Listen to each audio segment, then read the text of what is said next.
Hello everyone, it is now the end of August. I think it's maybe the 28th or 29th of August, and I thought I'd give you an update of the garden, or well, what's left of it. As you all remember, this is the plot that second plot that I'm having for next year. I've been keeping it tilled maybe, I don't know, once every other week or so, just to try to prevent the weeds from coming up. This is a section here where I have some radishes planted, some old radish seeds, and you can see where the weeds are that are taking over, not taking over, but just I left this area. I didn't hoe anything out. I just wanted to kind of see what the weeds would do. But they're definitely migrating in from the edges. But by keeping it tilled like this, hopefully that'll give it a nice shot for next year and kill off anything that would overwinter. Alright, and we head this is the tractor, which everybody has seen before. And I have the tiller on now, which is my go-to thing excuse me, in the garden. Alright, here we have a bit of a, I'm calling this stuff compost. It's I don't know how many year-old rotted horse manure from in front of our barn, so I guess it's compost. It's just strictly horse, I believe, and there might be some sheep or donkey mixed in. But it's definitely upwards of at least 2 to 3 years old. And hay and just grass clippings and what have you from the garden. But anyway, you can remember, this is where I had my potato rows, and I also had some of my, I gotta call it my throwaway carrot, onion, and beet rows, which didn't do anything. But I've been keeping this tilled, quite regularly. Down here I have some cayenne peppers that I pulled yesterday. They're starting to turn. The rest of them I'm going to just pick and let them turn on their own without being in the ground. Mainly because I wanted to get in here and till up where my bell peppers were. The bell peppers didn't do very well this year at all. I probably didn't even get a gallon Ziploc bag out of them. They were real small. I'm attributing everything this year to the soil conditions, as well as probably the weeds. However, we do come over to this row. I do got 2 eggplant in there, which I haven't picked yet. They're still not really producing anything.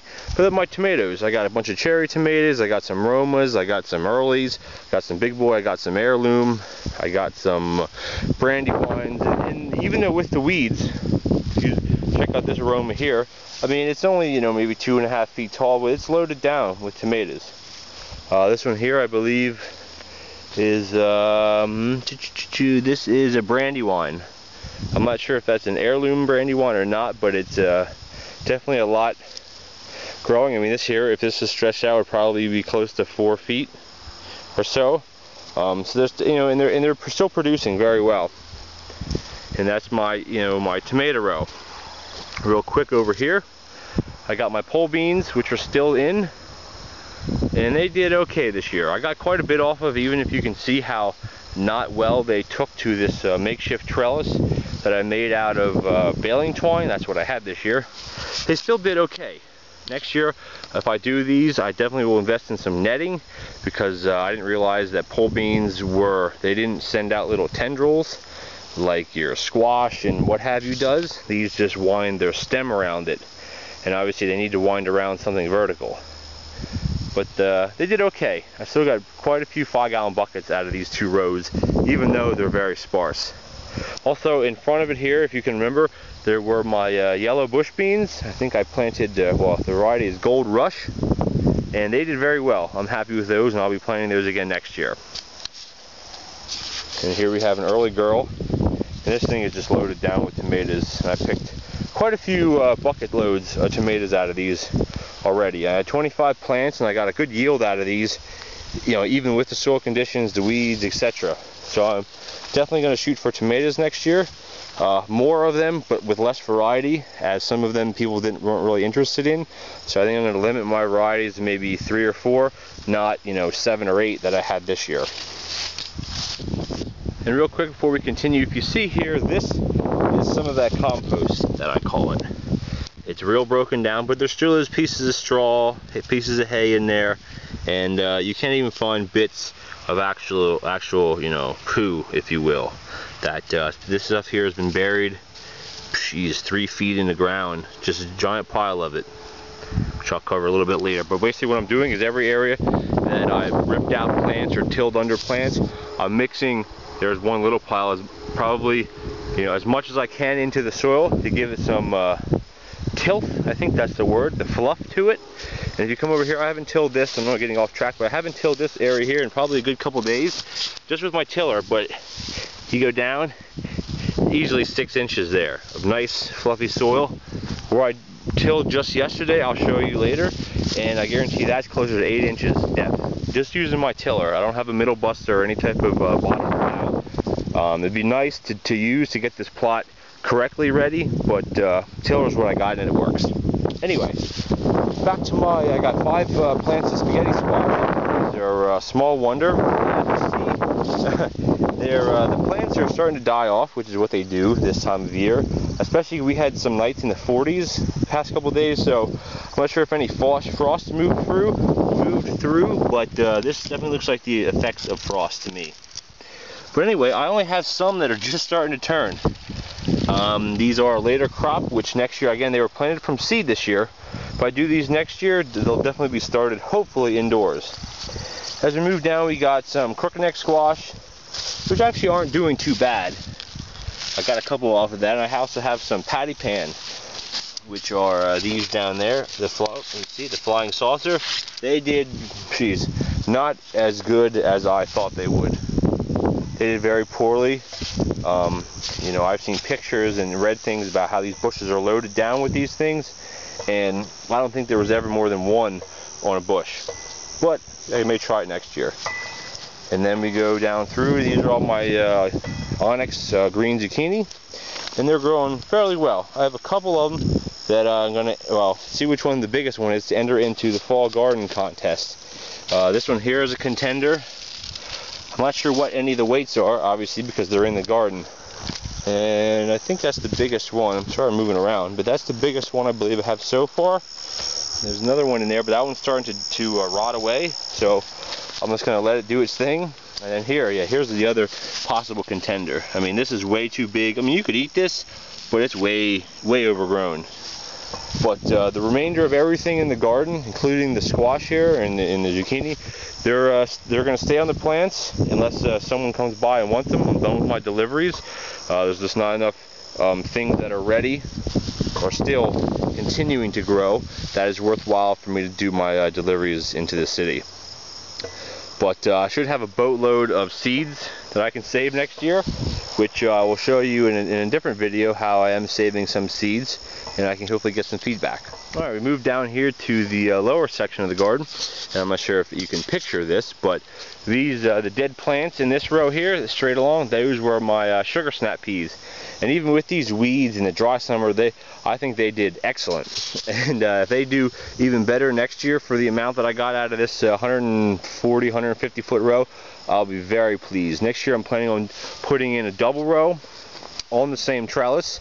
So hopefully they're even, you know, more concentrated, more thick, more dense, thus giving more peas. And they'd even survived well through our hot drought summer that we had, so they're definitely going in again next year. And then this row here, which is really a row, are my cucumbers. Some of them did very poorly. Some of them, even with these weeds, you know, where are we at here?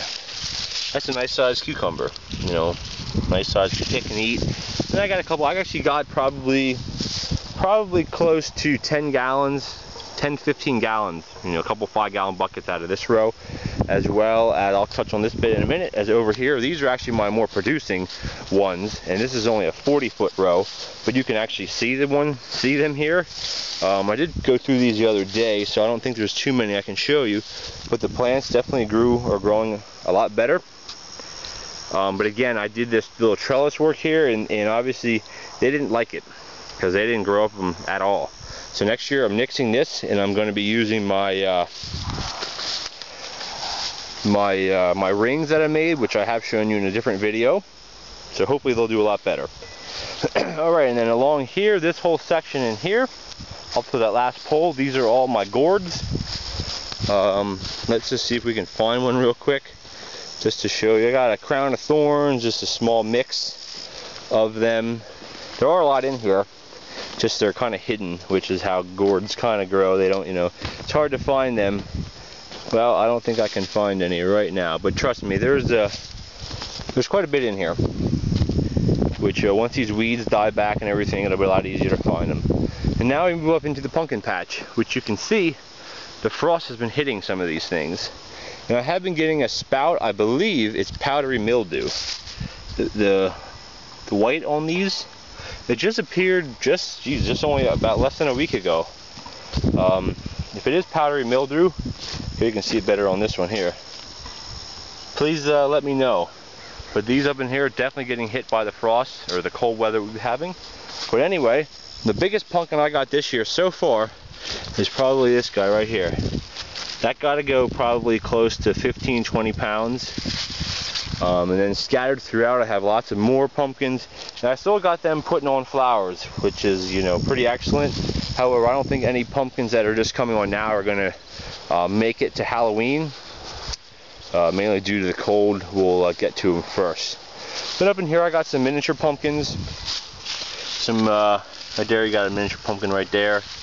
And I mean, again, yeah, the weeds are have taken over everything. But there we go. There's a baby pumpkin right there. A couple of them. There's the one down in there. So I'll get a nice little slew of pumpkins this year, which will be very neat. Also, while I'm down here, I had some melons and cantaloupes that I planted. Well, they're all melons. And I ripped out a lot of them because they weren't doing anything. And then just the other day, I come down to the garden and I find right there, I believe that's either a cantaloupe or a honeydew. One of the two. Either way, it's a melon. And I also have, I don't know if we can find it in this mess of weeds. I don't know where it is. There it is. That's another one, another melon in there. And I do have, now I ain't gonna be able to find it. That's the problem with all these weeds. They got away from me when I was doing other projects. I know that's an excuse, but still. But anyway, oh, there we are. There's a baby watermelon. You can see that. I don't know if it will mature enough to be able to be edible, but nonetheless, you know, I am happy to see that some of them grew. And then in here again, this is just all weeds. The video is getting quite long, but here, this is what I wanted to show you. This is what I did yesterday. Well, I've continued to. This is where I have my sweet corn all the way down to roughly to where the little cutout is, and that's where I have my onions, carrot, some chard, and I also had the rest of my yellow beans down there. And I've been tilling this, and then this was my final pass yesterday. And I mean, to me, this is some beautiful soil. This again is amended with this giant pile. And that pile is probably, geez, a quarter, not even a quarter of what I have as far as compost or composting soil that I have from the front of my barn. But anyway, I just want to show you guys this. This is with just, you know, maybe, I don't know, a ½ inch on all of it. Like, this is, I tilled in my corn stalks less than 2 weeks ago, and you can't even tell that there was any corn here.